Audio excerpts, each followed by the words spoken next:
Howdy again everyone, and by popular demand, I'm finally getting around to testing the living daylights out of Fujifilm's premier portrait lens for their aps-c X system cameras, the XF90mm f2 RLMWR. It's supposed to have excellent image quality, it's only for Fuji's X system cameras, and it costs a hefty $950 in the US or £950 here in the UK. It had better be pretty earth-shattering to justify that kind of price. I'd like to thank Fuji UK for loaning me this lens for a week for testing, although as usual this is a totally independent review. And I've decided to call this Fuji's Plena lens, and here's why. Look at the size of it, first of all. Even though Fuji's X-mount cameras are aps-c only, this thing is bigger than my equivalent full-frame Canon lens. It's big and at 540 grams, or well over a pound, a little heavy too. Fuji owners noticed this as soon as the lens came out, and it sparked all kinds of gossip about whether or not this actually was a full-frame lens, and if Fuji might be about to launch a range of full-frame cameras. Well, by the incredibly non-scientific method of holding this and another Fuji lens into the mount of my Sony full-frame camera, we can see that, while it's not quite full-frame, still, compared to another Fuji aps-c lens, it certainly has a very large image circle, much bigger than a normal aps-c sensor, and this was the design philosophy behind Nikon's recent Plena portrait lens.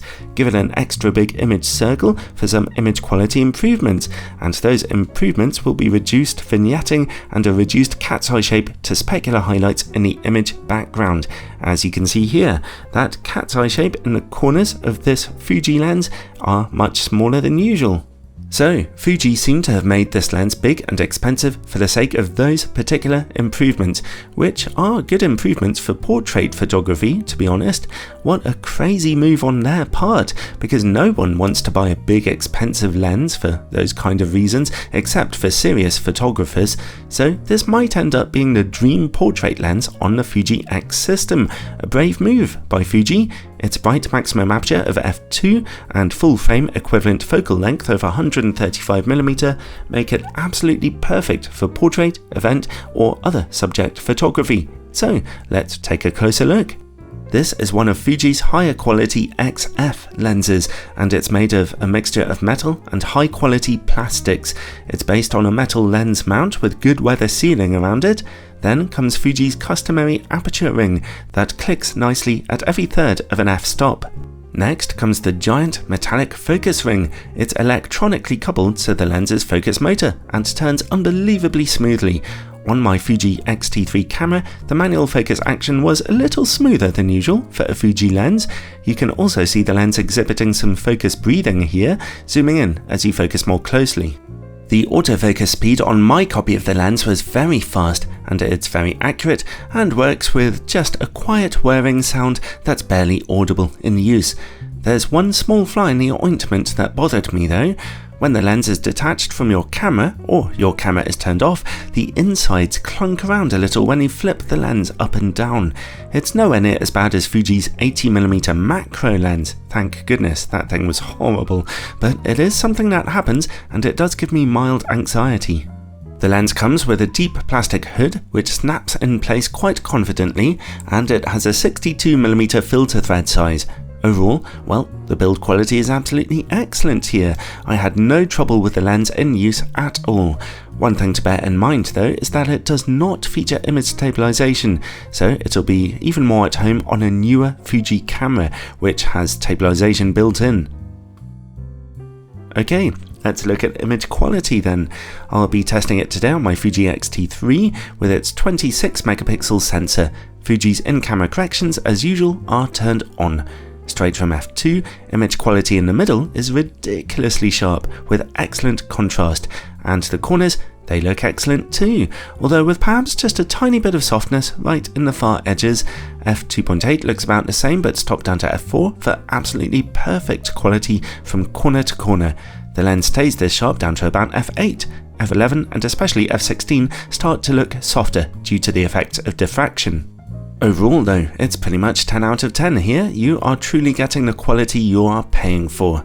Let's bypass Fuji's normal corrections then by shooting in RAW and take a look at distortion and vignetting. The lens projects barely any distortion to speak of here. At f2 we can see some vignetting falling very gently across the image frame, but stop down to f2.8 to see everything brightening up perfectly. So that's an almost perfect performance here too, certainly with less vignetting than usual, which means the camera doesn't have to work too hard brightening up and correcting those image corners. The lens has another nice little ace up its sleeve. With a minimum focus distance of 60 centimeters, it can get you surprisingly close to smaller subjects, and the further good news is that close-up image quality remains sharp at f2 and very sharp from f2.8. That is a brilliant bit of magnification for you there.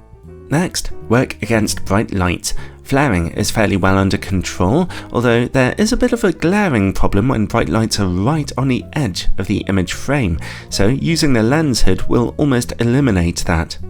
Now onto bokeh.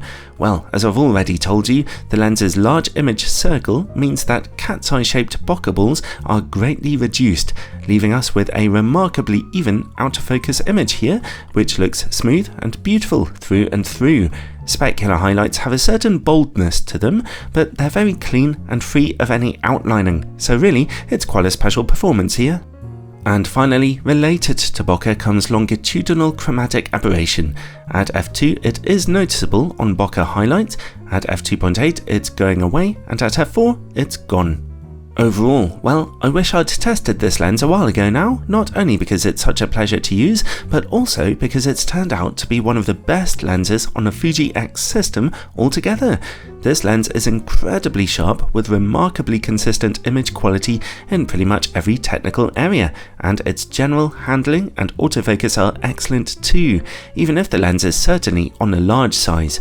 I think Fuji should have publicised what they were trying to do with this lens a little bit better, making it clearer to people that its larger size was for reduced vignetting and better looking bokeh. I think people would have understood it a lot better. Well, whatever. Ultimately, it really is one of the best lenses on the Fuji X system, perfect for portrait photography and worth its high price tag, so it has to come highly recommended.